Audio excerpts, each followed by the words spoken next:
భాజపా ఎన్నికల ప్రచార సారథి గుజరాత్ ముఖ్యమంత్రి నరేంద్ర మోడీపై ప్రత్యర్థి పార్టీలు విమర్శల వర్షాన్ని కొనసాగిస్తున్నాయి. ఈ దేశానికి కావాల్సింది ప్రజాస్వామ్య నమూనా తప్ప అయోధ్య లేదా గోద్రా అనంతర అల్లర్ల తరహా నమూనా కాదని కాంగ్రెస్ ఎద్దేవా చేసింది.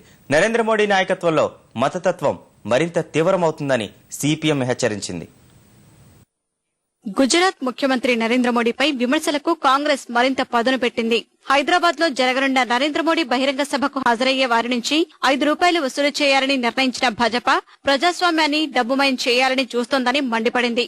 మోడీని ₹5కు అమ్మేయాలని చూస్తున్న భాజపా ఆర్ఎస్ఎస్ తెలివికి జోహార్లంటూ కాంగ్రెస్ నాయకుడు దిగ్విజయ్ సింగ్ ఎద్దేవా చేశారు.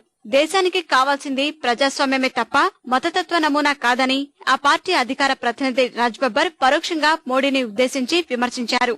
लोकतंत्र के अंदर लोक मॉडल की जरूरत है, यहाँ पर गुजरात मॉडल या यहाँ पर अयोध्या मॉडल की जरूरत नहीं है. तो ये 1992 का अयोध्या मॉडल और ये आरएसएस का जो ये मॉडल है, ये 2002 का, उसको उस देश के अंदर फैलाना चाहते हैं गुजरात का.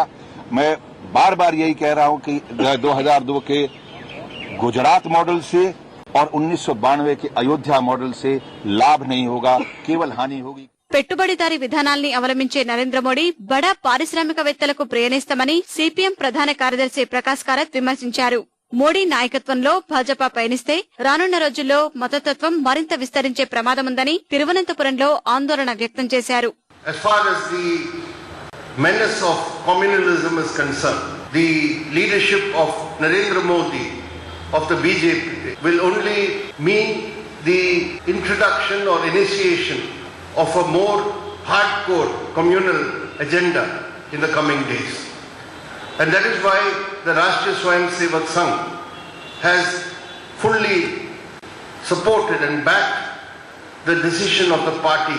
మరోవైపు మమతా బెనర్జీ కూడా మోడీపై పరోక్ష విమర్శలు గుప్పించారు.